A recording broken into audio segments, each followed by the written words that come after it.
If you'd like to make a call, please hang up and try again. Hey, I'm Madeline Butini, the host of 1-800-MAD-BUTT.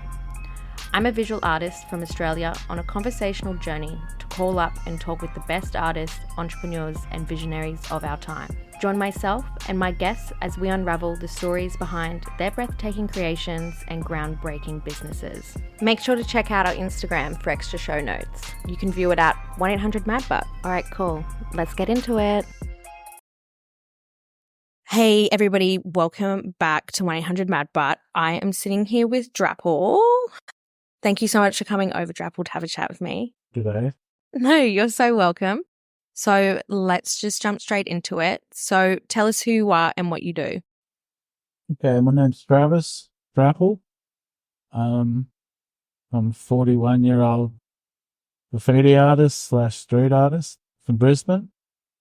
Been painting graffiti and murals most of my life.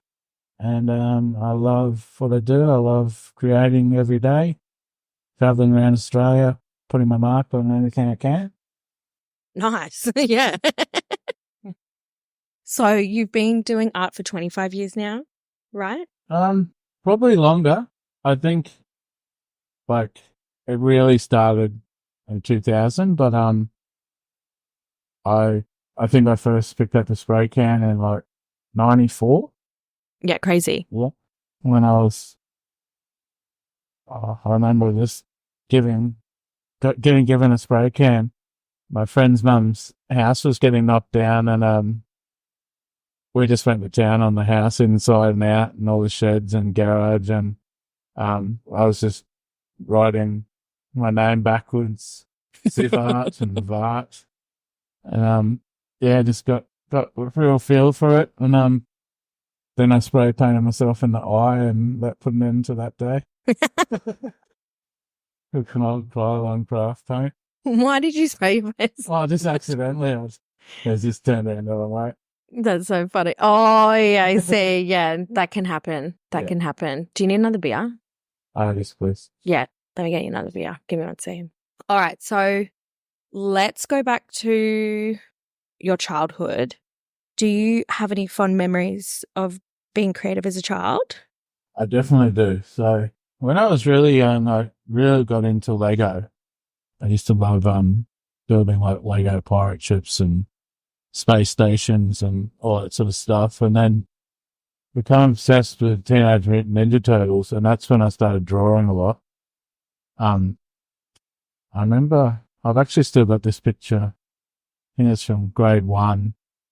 There's this underwater scene of some pirate scene that I've painted more in crayons, but it was actually pretty good. My mum got it blown up, and it's plastic on it or whatever. Cute. But so I used to draw Ninja Turtles, and I used to get the backs of the actual figures, like the paper that had all the pictures of all the turtles, and I'd sit there and copy them, and then I'd just put them in all different situations in sewers, and that's when I sort of started putting little graffiti names in the background on the brick walls and stuff in the sewers. Yeah, cute. And I just remember in primary school just constantly drawing that sort of stuff. And I loved art. That was my main thing I loved in school, the whole way through school. And I went to Gap High for a few years, and the art teacher there was really nice, and she really liked what I was doing and liked that I was interested in graffiti, and started to explore graffiti letters a bit more there. And it was actually I think that was when we first did a little mural at school, did an art piece on the back of the art school, shed or whatever. Yeah. Yeah, they got us some Krylons and whatever paint we could get at the time, and painted this little art piece, and that was pretty cool. But then I went to Morris Brothers and did a little bit of art, and that's when I sort of really kicked off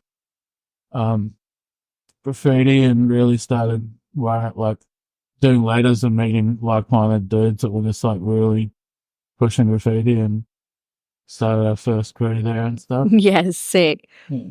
I went to Milton State School and all the Morris brothers ripped to Morris brothers. They used to come down to the park and stuff. You probably saw me like running around, little ADHD kid.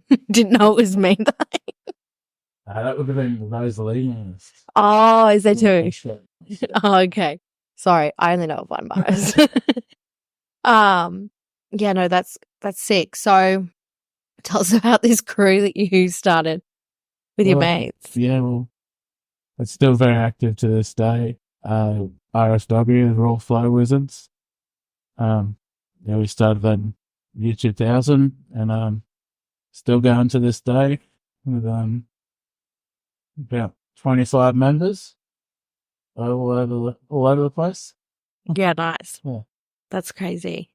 So wait, are those ones that I see like RFW tag on? Yeah. Yeah, all city. Yeah. Yeah, crazy. Yeah. So when someone's forming like a graffiti gang, how does it start?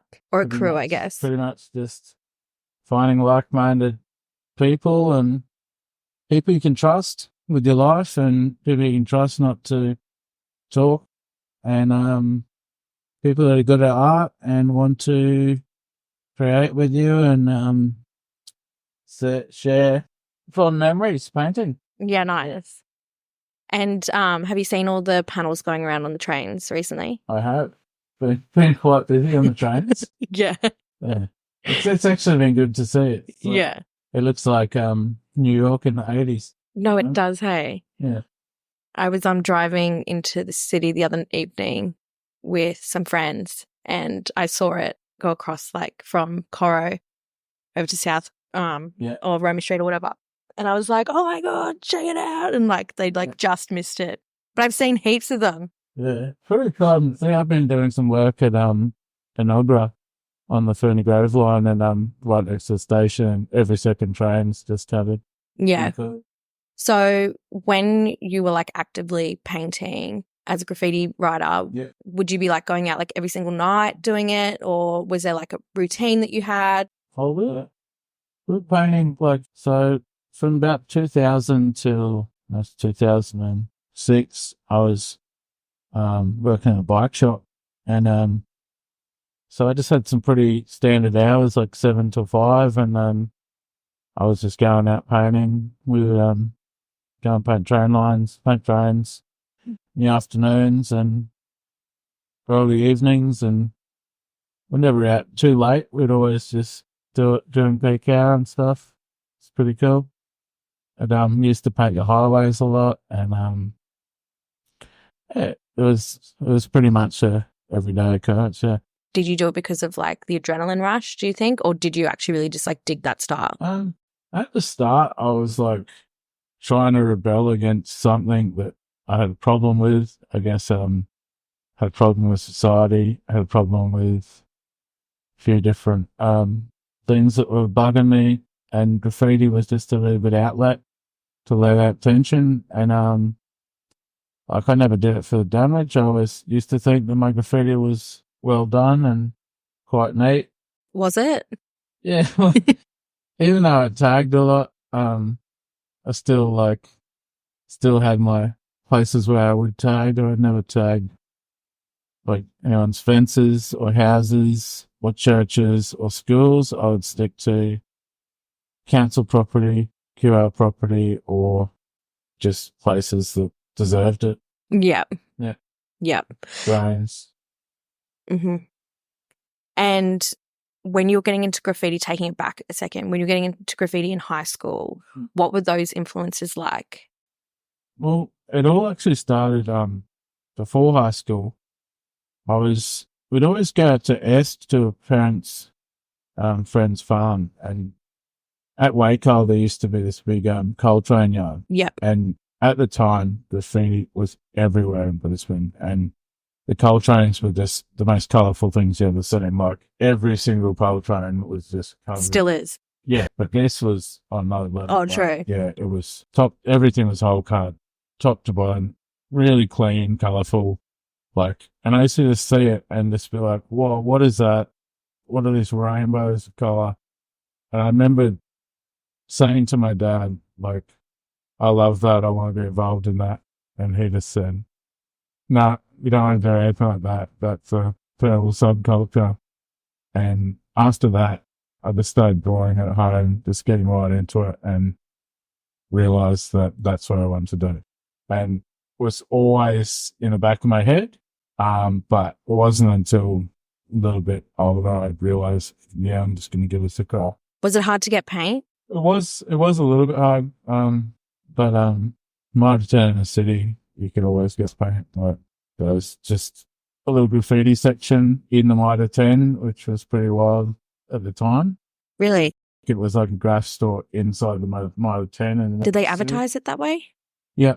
Yeah, they had a mural on the back of the wall. They sold Daltons, they sold pylons, they sold jewel bucks, and they had special prices. They sold caps, they sold graffiti magazines. That's wild. Yeah, that was there. We'd buy paint.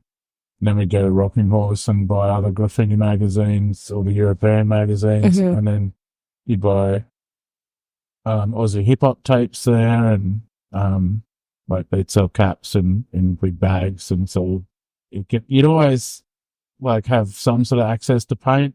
And if you weren't getting your paint there, you'd just find it around the trap somewhere. Like, yeah. people's garages.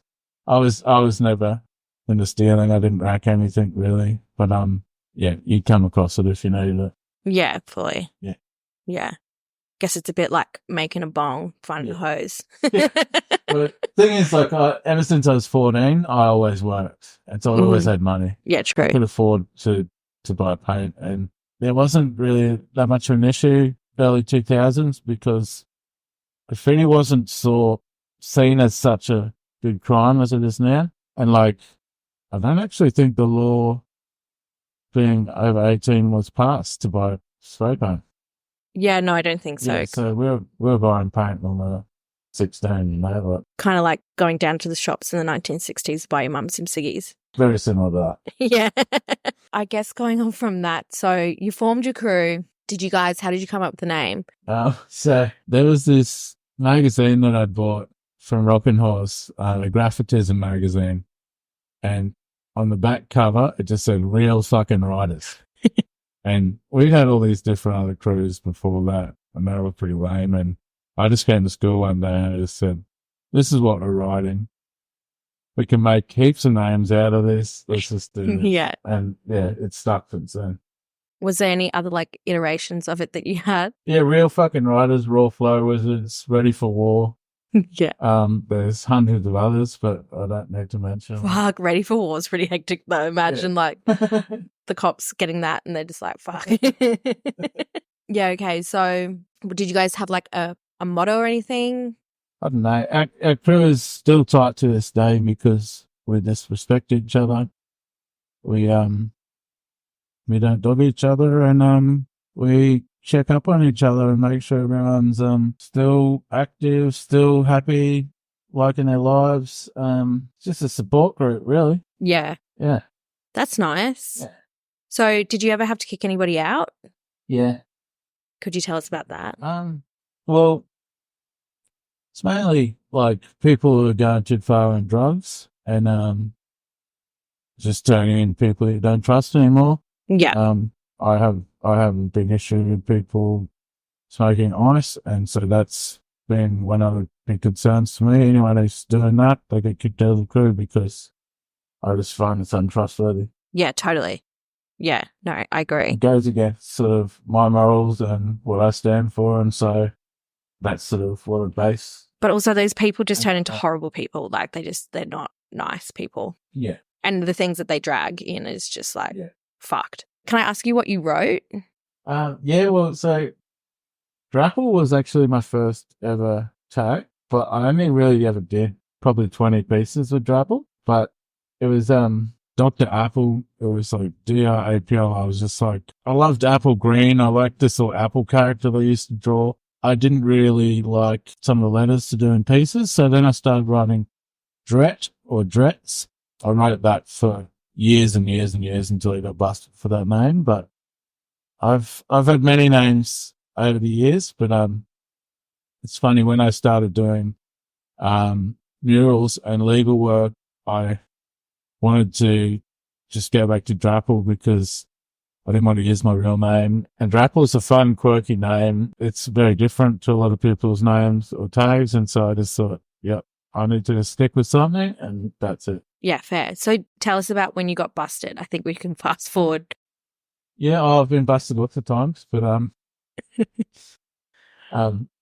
do you like shit bricks when it happens, or are you just like cool, calm, collected? No, like a few times I've come home to police raiding my mum's house and stuff, and like just watching them go through my room and yeah, true. Knowing what they find, knowing what I have, knowing what's going to happen, and just having a cop it on the chin. I'm a firm believer in if you do the crime, you do the time. If you can get away with it, then good on you. But you have to always be ready to accept what you've done. And so I was always ready for that. But no, like I've been caught in the acts. Only once. I was painting underneath the Avantis at Old Barton, the shops there, and was just pulled up. Me and Soph was doing a piece, and cops just came down and just pinned us, and we just thought that we would say that we're allowed to do it. We were there at 1 a.m. painting, and that's so funny. We had that night, but we did some pretty cool pieces down there, and continued for a while after that. So did you get off from it, or did they actually fine you? I've been fined and just sort of, yeah. No, for the one with Soffles, did you guys get fined, or did you have like a court appearance, or? No, it was like, yeah, it was funny. I just think the guy didn't really press charges properly, and we went to court for it, and they never really got like fizzled up for the fifth day. I think we were supposed to clean it up, and we never did. And then that place went bankrupt, and so we just sort of like whatever, walked away from it. Yeah. Oh, that's sweet. Yeah. Okay, so what was like the most jarring, I guess, experience that you had that was like, fuck, like this is fucked? Coming home from work and seeing your house being raided by like 10 cops, and then filling up their cars full of spray cans that you just bought weeks before, and knowing that you're in a lot of shit and having to like just keep driving down the street because you didn't want to stop and face the consequences. Like, yeah, that was pretty scary. And then realizing that this is probably the end of my graffiti career once all this sort of comes unstuck. Mm-hmm. But yeah, that was, I think, 2016, I think, was the last time I got busted doing graffiti, and ever since I haven't really done anything illegal in graffiti matter since because of it. I remember saying to the judge that was going to be a turning point in my career, and since then I've been spray painting murals legally and loving my life because of it. Yeah, nice. How do you feel about people who do like street art and say it's graffiti? I've learned to accept it now because street art is just an everyday thing now. Like, every artist thinks it's street art just because they put a few drips on their canvas or something like that. Yeah, totally. Like, I see a lot of people on Instagram saying like, my new street art look canvas. Like, it's like, it's got nothing to do with street art, but totally. But no, I'm comfortable with it. I don't hate on any artists by using a certain style. Sometimes I don't like when people pretend that they have like a history in graffiti and do tags in their work that are really shitty tags and like sort of would look better not being there. Yeah.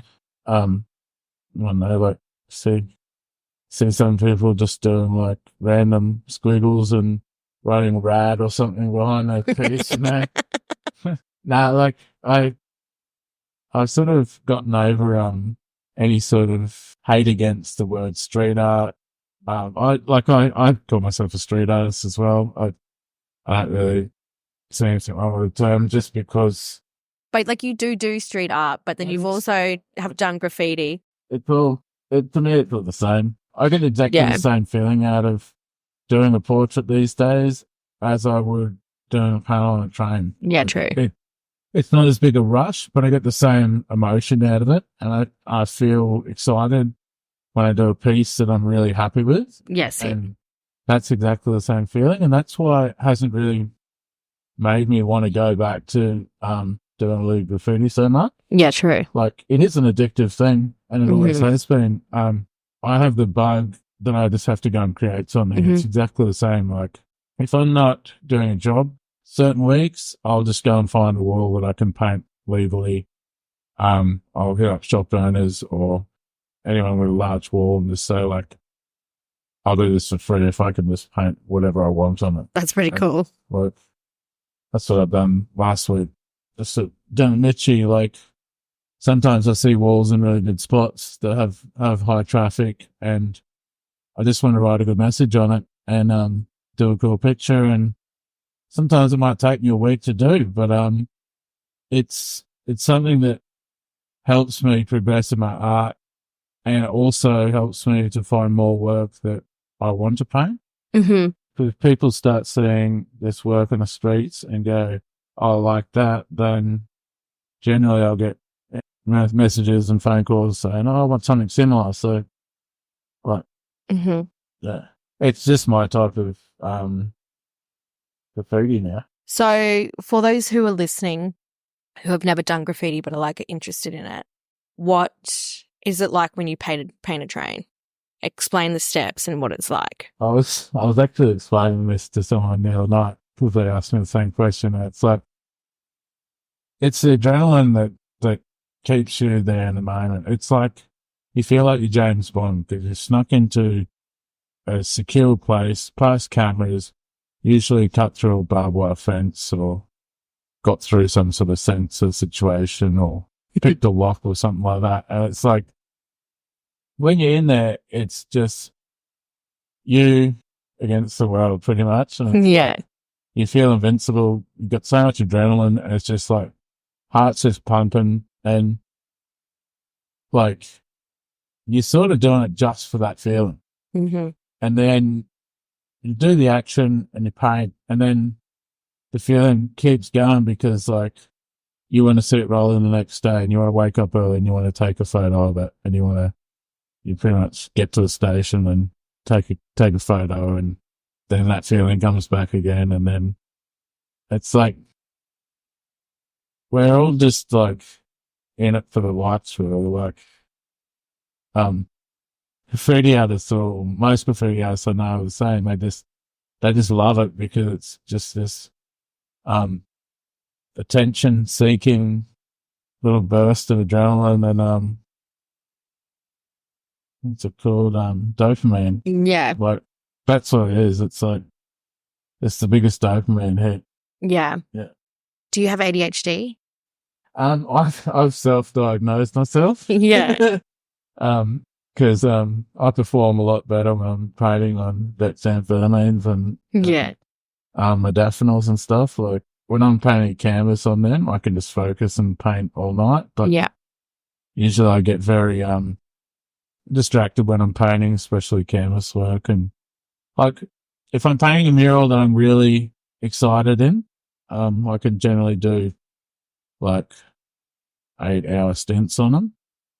But if it's something that I'm not really into, like historical images or like just some super detailed little things that I don't really want to paint, I just keep finding myself like looking at my phone or getting distracted, and just the murals take a lot longer because I'm just sort of like back and forth and having to either drink a lot of coffee or G myself up just to actually get back in the zone. Yeah. So yeah, I reckon I have ADHD, but yeah, because with ADHD, you're always going for that like dopamine hit because it's a deficiency of dopamine in the brain. And when I was talking to Cax about it, he was like, I reckon a lot of dudes in graph have ADHD or they're on like the spectrum because they get so into it. Definitely. It's funny because like, graffiti is a little bit like, when you think about it, it's just people want to get their name up everywhere they can in crazy spots in all parts of Australia or anywhere in Sydney they can.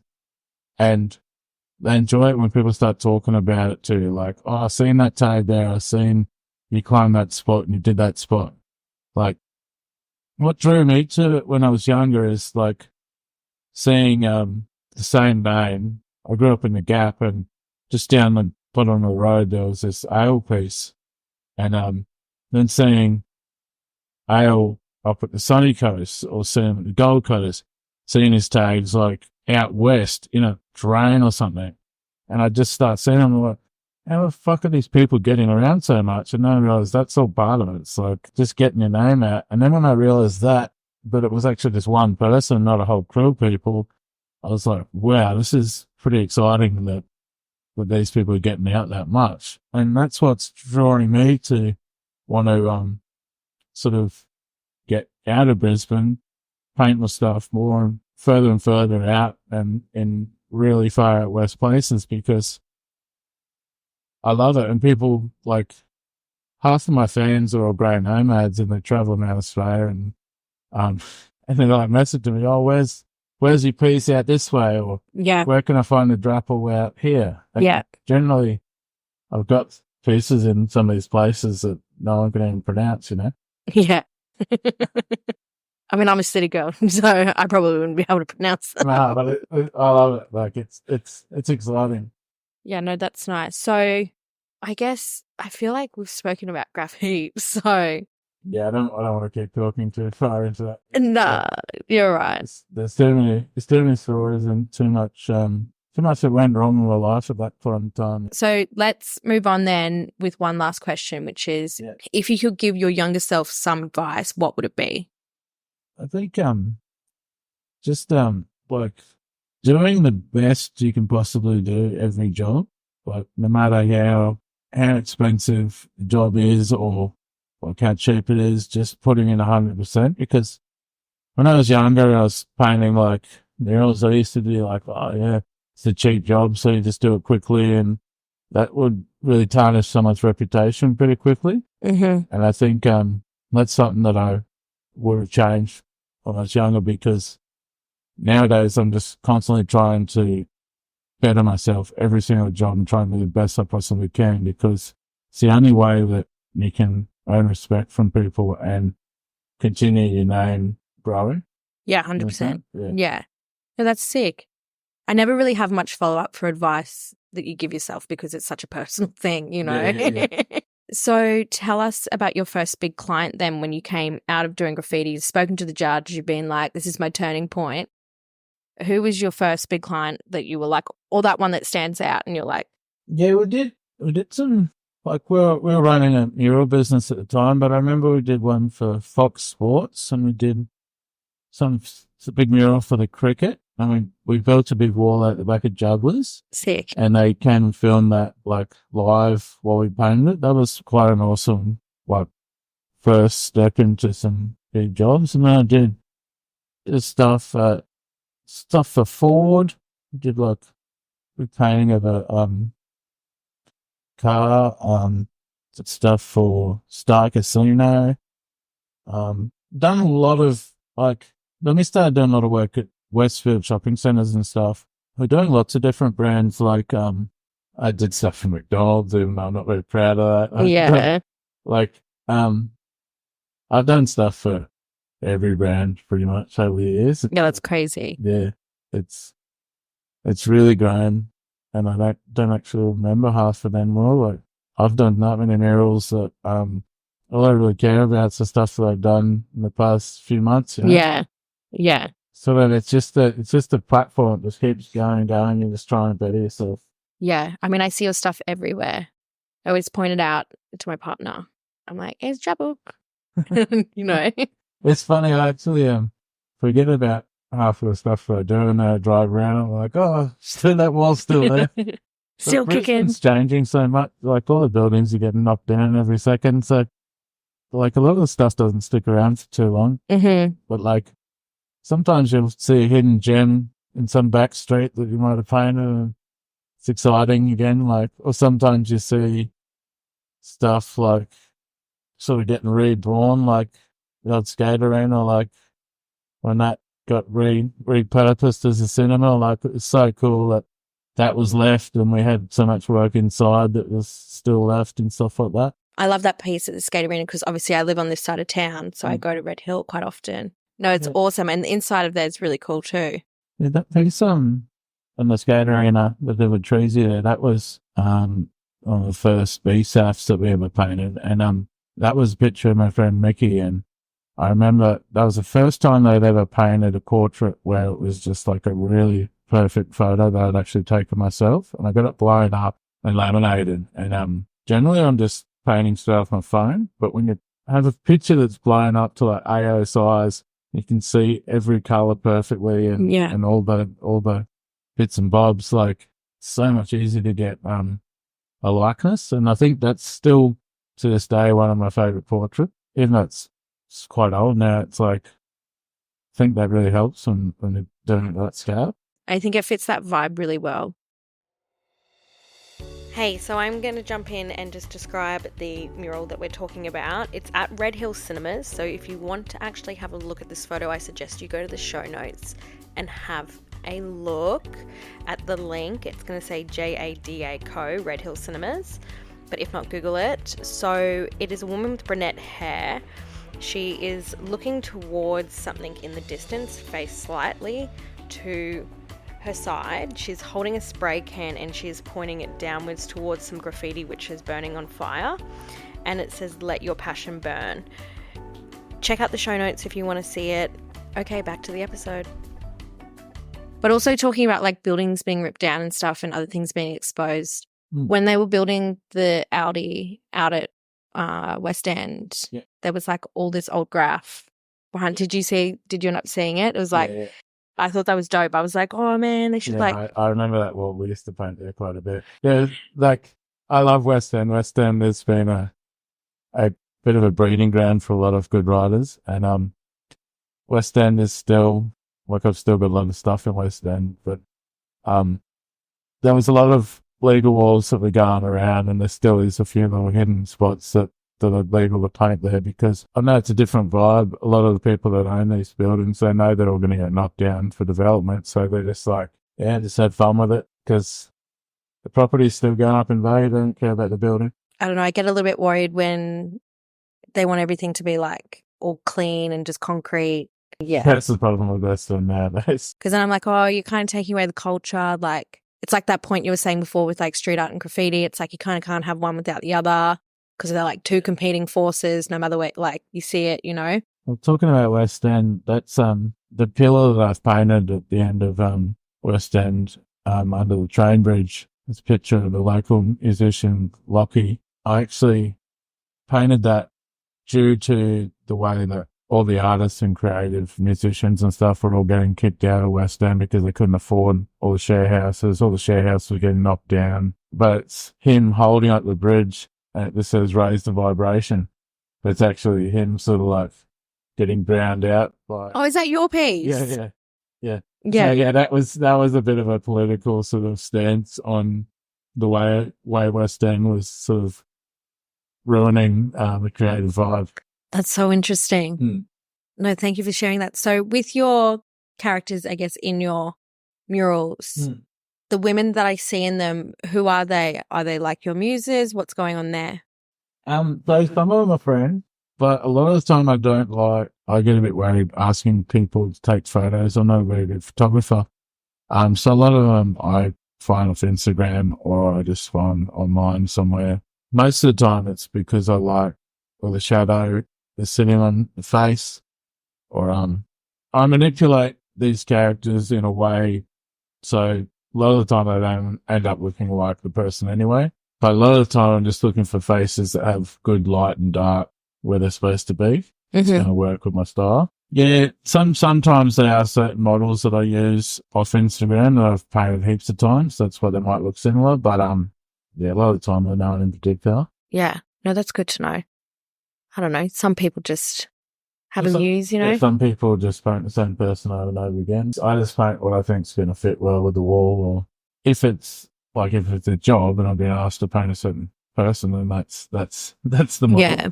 But with my own work, a lot of the time it's just spur of the moment thing. I paint very, very fast and sporadically, and so sometimes I'll just turn up to a job, or not a job, a wall, and just limit myself to whatever's in my youth. Photo just pops up on my phone and I just paint it, you know? Think of something that's been playing around in my head and I want to put this sort of quote into it. And so generally I'll write a quote based on what's been going on in my mind, you know? Yeah, I love that. So I just thought of this, but I didn't think to ask it in my questions or write it down. But did you go to uni or anything or? No.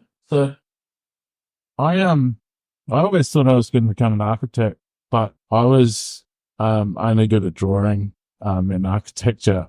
And then AutoCAD came out, I think, when I was in grade 10, and we were forced to do everything on the computer. And I was still handing in all my stuff. This is drawings. And then I realized that I didn't want to work on a computer.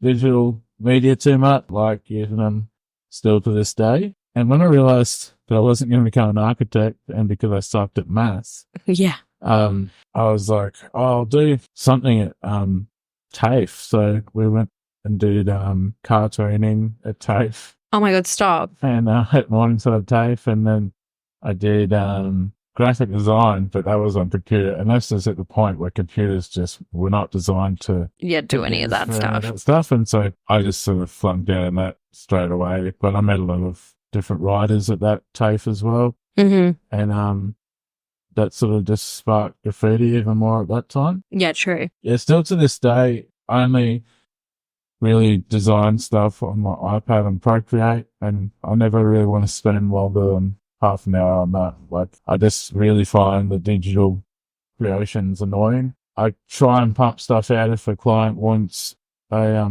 concept, but I always have to just say, like, this is not going to be anything like what it's going to look like. Yeah, it's more of a collage of bits and bobs that I've thrown together that might work. I love what Procreate has done for that, because I used to do just straight hand drawings, and like I'd actually cut out bits and pieces and actually collage them as the design and make like these like meter long bits of paper, like, depending on the size of the wall. And people just look at it and just be like, no. What's this? But I can knock together a concept if it's mainly photography based sort of stuff. When we're doing more rural murals, a lot of the stuff we're painting is photography that we've taken, or Zookeeper's taken when we're out west, and we mash them all into a thing, and we just sort of like piece it all together in a way that suits, you know? Yeah, you sent me those ones that you did recently. I don't know where it was. I'm sorry. Theodore. Yeah. And that looked really cool. And I was like, dude, that concept looked awesome. But it like pretty much looked like what it was going to look like. Yeah. That would have been Zookeeper's concept. he's the master of that. Okay. All right. I'm not taking any credit, but. So what is your favorite type of project to do? I really do enjoy, the larger walls. Like, I like tall vertical walls where I could do good, portraits on. I really enjoy doing, the silo work is really awesome because hard work and long hours just painting, just mindless painting, spraying and stuff, and actually putting in the hard yards. Like, I come from a trade background, and I like just doing the man hours, you know, like just putting in the work and just sweating it out. Like priming a wall for a day or two, and just like the bigger the better. And then as soon as the art starts coming to life, it just like feels so excited at that scale. So yeah, I really like large scale sort of tanks or silos or just huge walls. But just, it's a different thing because there's only certain people who can do it or that have figured out how to do it. It sort of puts us in a different sort of group of artists, you know? Yeah. So did Juddy Roller give you your first silo, or how did that come about? Because Juddy Roller's mainly was all in Victoria. But no, we just, the first water tower came through Jubblers. Pete from Jubblers. Yeah, he's lovely. Got us to do Perugian water tower. We actually painted another artist, a local artist, design on the tank, which was actually pretty hard to do, painting someone else's work. Fuck, man, I think that's still there. My parents live at Perugian. It is, and it's all cracking off, and it's failing quite bad. This is the very first time we did anything of that scale. And I didn't really know much about paint then. Like we wanted to do it. We just got our boom licenses and we were like, let's do something big. And then from there we did, Point Cartwright, Yeah, true. Water Tower. But then I got an email. Me and my friend C-Max were running business called Graffiti News, and we got an email to paint some silos in Fallon. They were 38 meters tall. Whoa. And we were like, things are raw concrete and they're going to be a pretty epic sort of thing to paint. And so I was like, who can I bring on this project that I can trust and that wants to paint at this scale? And that's sort of when me and Zookeeper's friendship formed, because I just said, you keen to help? And he's like, yeah, let's do it. And we just absolutely smashed this job out in 3.5 weeks, painted the 4 silos there, and was just so happy that we got it done. It was a mammoth task for some people who didn't really know what we were doing, but we pulled it off, and we pulled it off well. It's still one of my favourite photos we've painted. From that point on, me and him just formed a really good friendship, and we really sort of trust each other. And I know when you spend that long together on the road and in motels and in far out places, and it's just you two for a while, like you begin to really, become good mates. And like, even though we're totally different people and from totally different paths, like we both love pushing our art and pushing ourselves to the limit and seeing what we can do with it. And so since then, I think we just made a little choice that if he gets a solo job, then he'd get me involved, and if I got a solo job, then I'd get him involved. And that's why we sort of been working together. And yeah, so we only really work together in rural places, because he lives on the sunny coast and I live out of Brisbane. And so if we get these jobs out west, we're like, sweet, well, it'll be a fun journey. And sometimes we'll drive to these places, sometimes we'll fly, but yeah, it's always fun. Like he's driven around Australia and he knows a lot about all parts of Australia and camping, and yeah, he's taught me a lot about all that. I love it. That sounds like a really healthy symbiotic relationship with cool. Someone in art. That sounds like awesome. Did you guys make like bush tucker and stuff? No, but he likes fishing, and I've eaten some of his fish. That's pretty cool. You got to do the bush tucker. That shit's dope. No, we're usually staying in towns where there's food.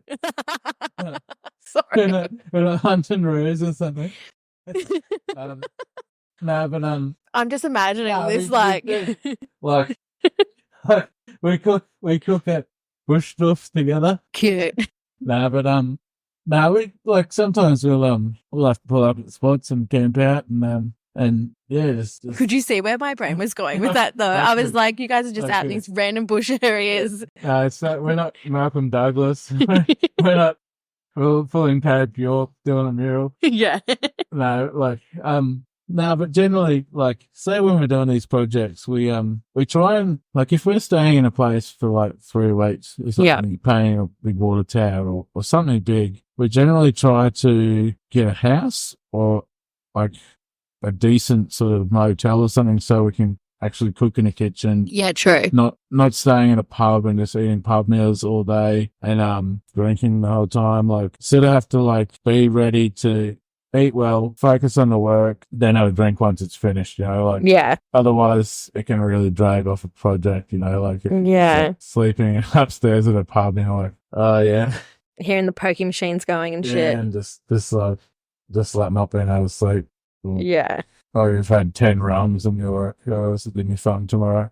But, no, generally we like to try and set ourselves up well and, just get in a good cycle, like, so we can wake up at 4 or 5 and get there and just start the day early and just like crank out as much as we can, go home, cook a good lunch and then do an arvo ship. Sometimes we'll have like a rest in the middle of the day if it's too hot or something and then paint into the night sort of thing. Yeah, sick. I'm so jealous. When I went up to Mackay to do like 3-day stint up there, I went up by myself and it was so boring because like obviously when I was in the gallery and doing workshops and whatever, like it was fun.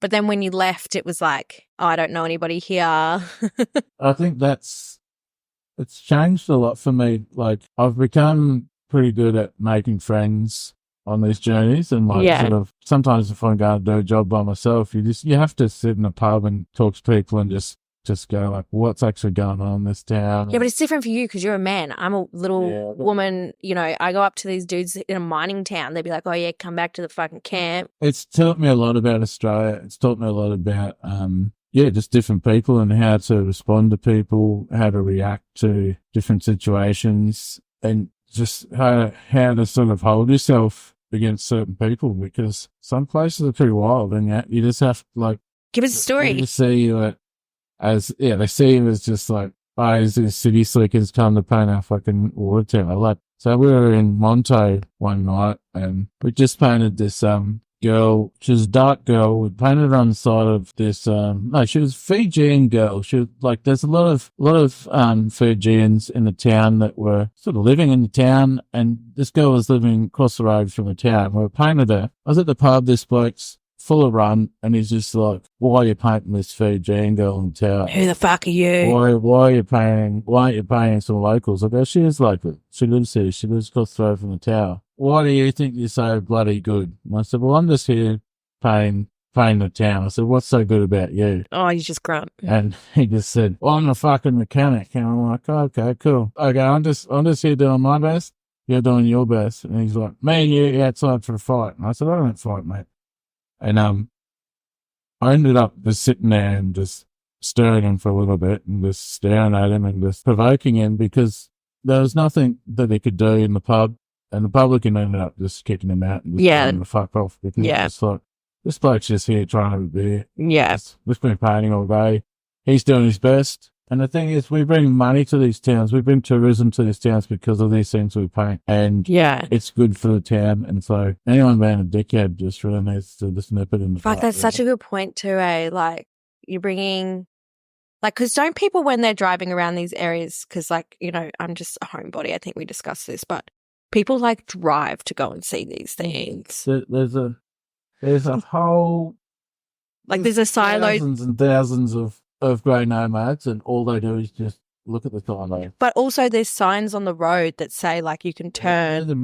There's Australian silo tours. There's, if you go on Facebook, Australian Silo Art Trail, they sell calendars. And they actually give money back to the artists. It's cool. They just give me $2,000 from their latest calendar. Yeah, fucking buy one, guys. It's good that they're supporting the artists and putting these calendars out. It's cool. Yeah, that's hectic. Any of those, like, real good feel good stories? Yeah.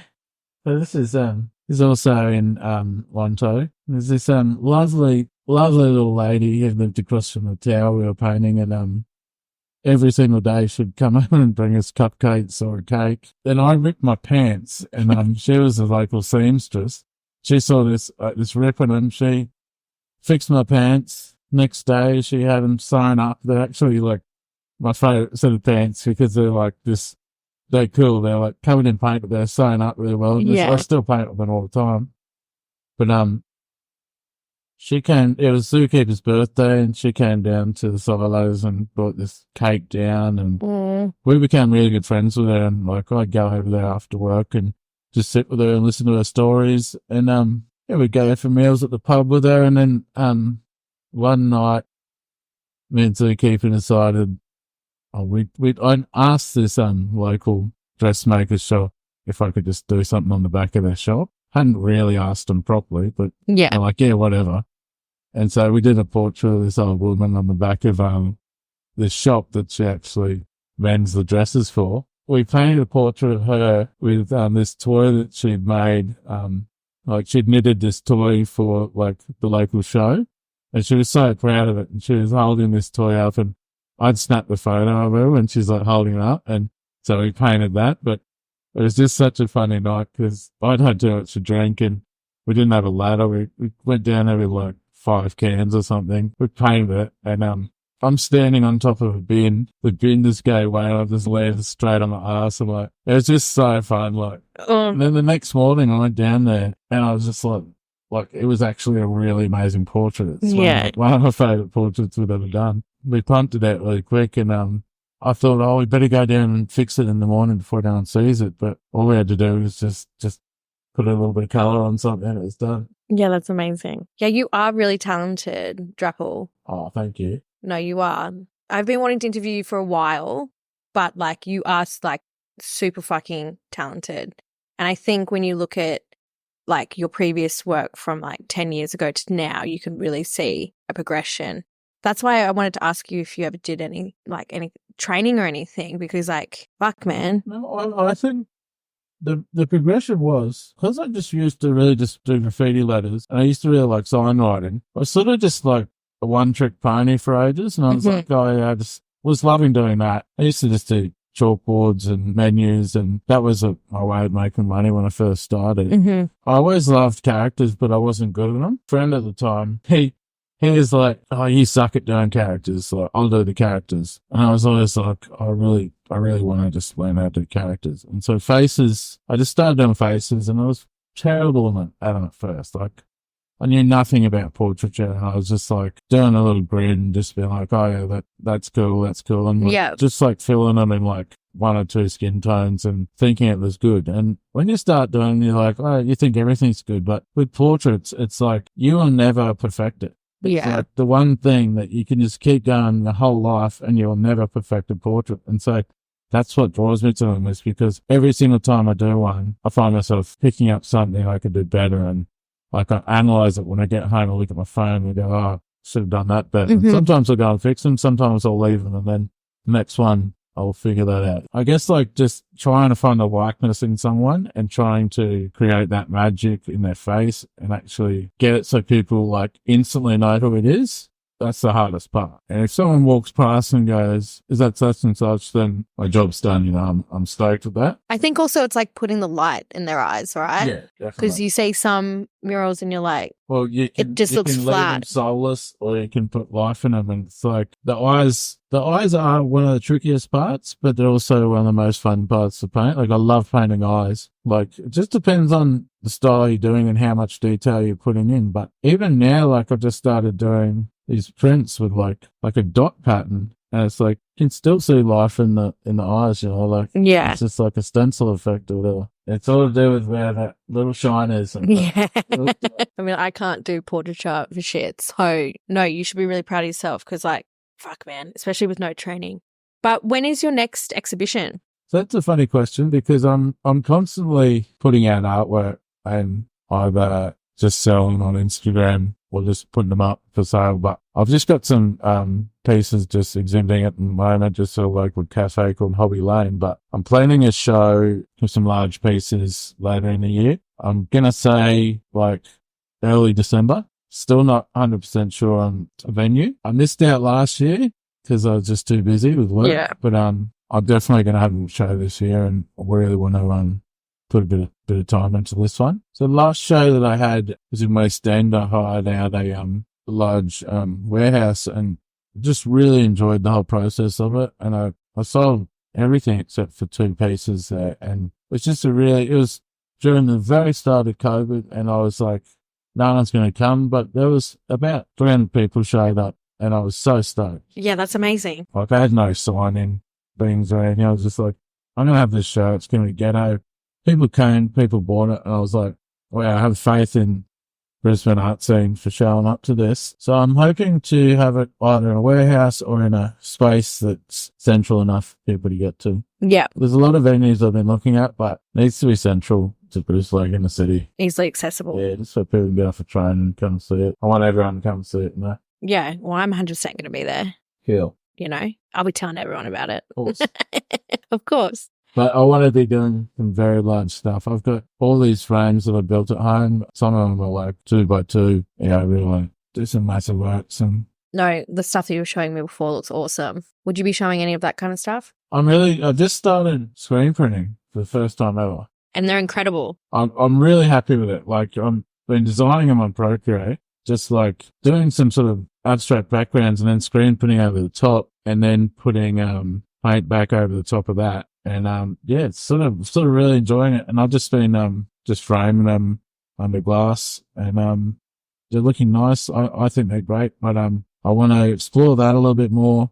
But I also want to start doing a bit more mixed media stuff as well, like screen printing, little bits and pieces in backgrounds. I'm also planning on just doing a bunch of just massive abstract paintings. Yeah, sick. But that's the most fun painting for me is just colourful abstracts. I just got to get in the zone and just go nuts. Yeah, nice. Yeah, I bet it's going to be dope. Thank you. No, of course.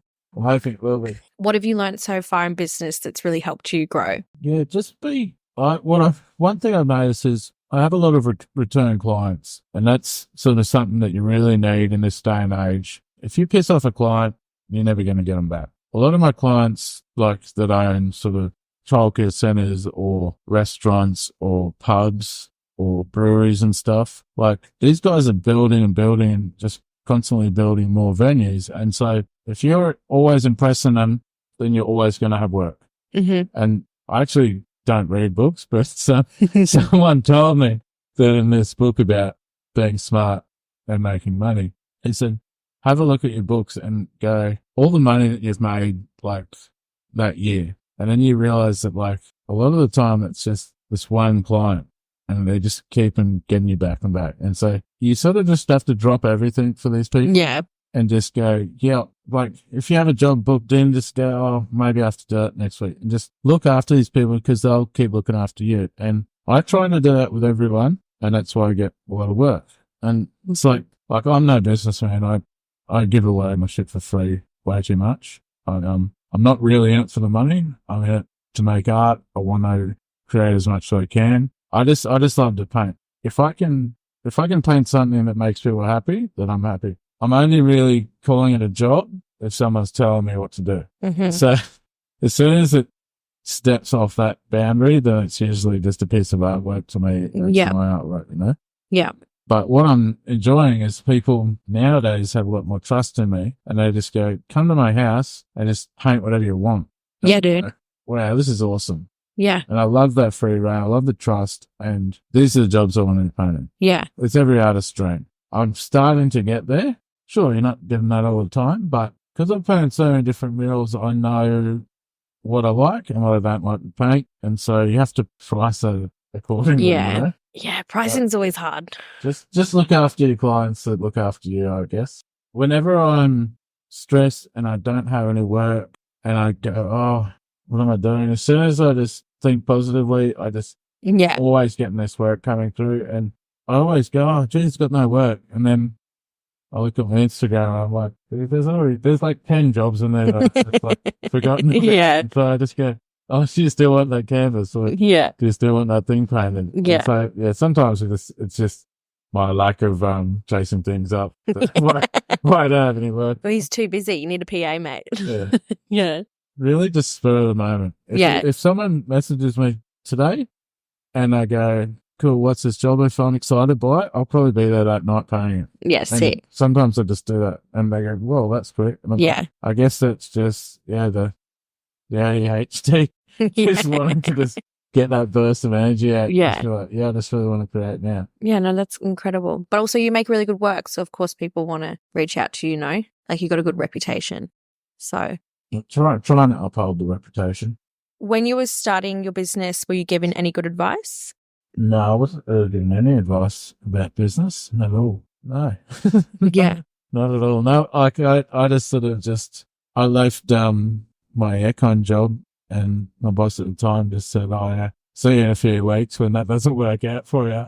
Oh my God. Like, okay. And I remember it being very tough for the first like couple of months. And I was doing a little bit of house painting on the side or working for this hire a hubby, just like painting someone's room. Like you just like one day you're painting someone's kitchen, next day you're painting a bedroom somewhere or a fence. And like, I was like, oh yeah, this sucks, but it's better than crawling around a roof space all day. I think I was just in the right time at the right moment in my life. Made the decision to just go full on into this as a career. I'm just so happy. And I like anyone who wants to get into murals, like, and you're in a space where you can, like financially, like just do it. If you've got enough drive, you can make it happen, I reckon. So how are you finding the cost of living crisis? It's actually like murals are slowing down for me at the moment. I guess it's how much I want to push myself. Like I'm not out there chasing work at all.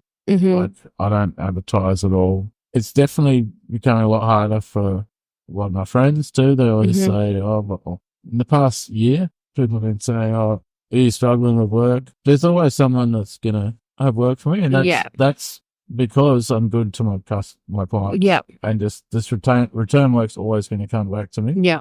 Yeah, it is tough. Like, it's a lot tougher than it has been. Like, probably made half this year of what I've made in other years, you know? Yeah. Yeah. I think we just all got to push on. I think everyone's struggling. Like, everyone I talk to is, fuck, everything just costs so much.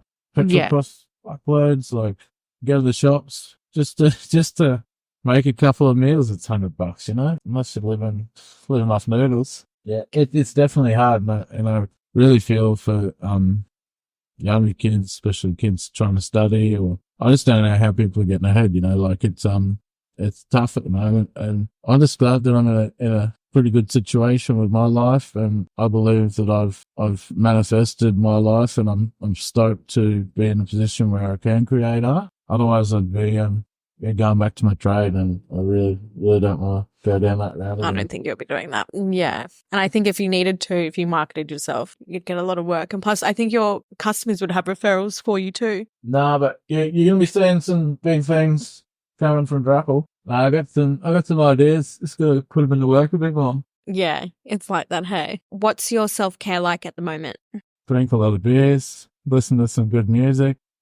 Just try and pace yourself. Like, I was burning myself out a lot, painting like ridiculous hours at night. And like painting a gym 10 o'clock at night till like 6 in the morning, and then going home and not really being able to sleep properly, and then doing it for like a week straight. Like, I was doing that for the shit like constantly, and it was just running, man. I was just like a zombie by the end of it, and you're not creating anything good in that sort of mindset. Like, what I try to do now is just, I live in the bush. I like to garden. I like to build stuff. I like to break up the monotony between murals. I like to paint a mural, paint a canvas. I like to go and do a graffiti piece once or twice a week. Just like doing that sort of grounds myself back to my roots a bit. Like with the introduction of like invaluable, like it's just fun to just go down there, drop a little piece, and then go and do a job after it or something. It's just like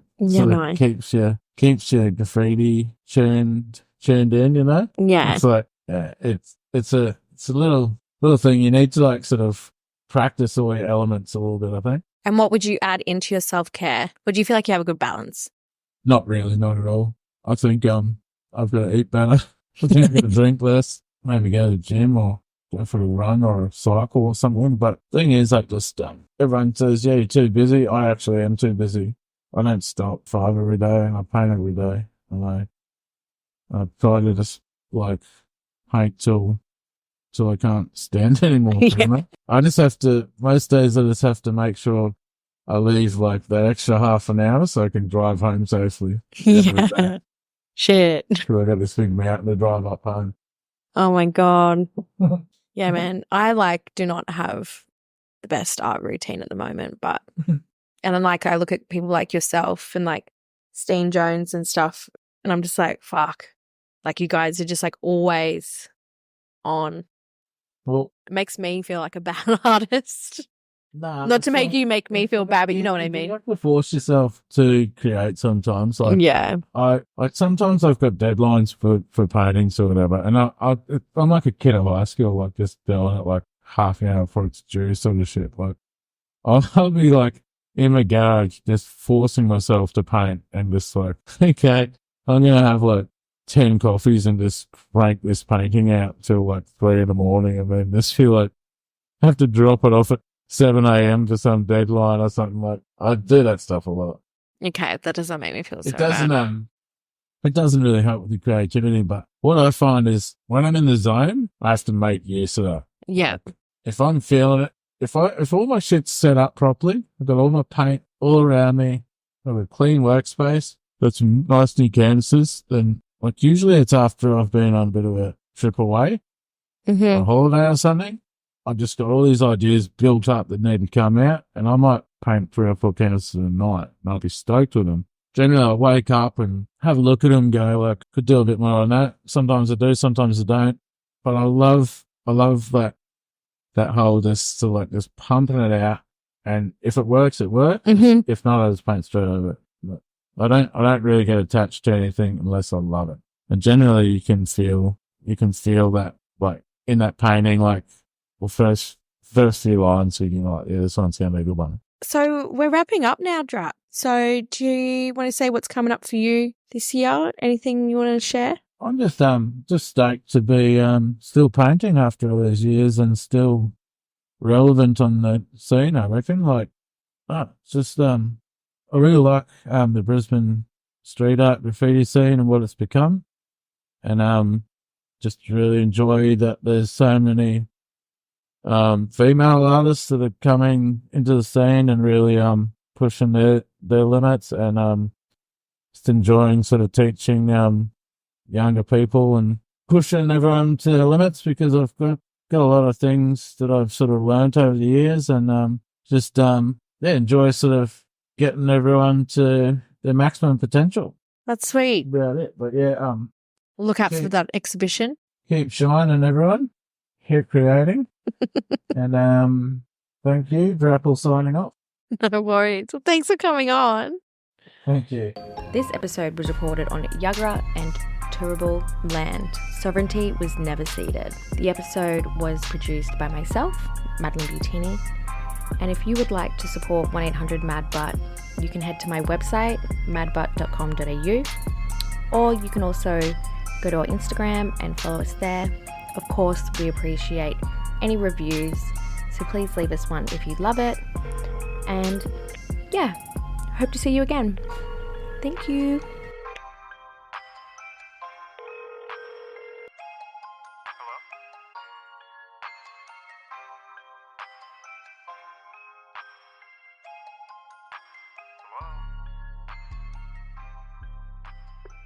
If you'd like to make a call, please hang up and try again.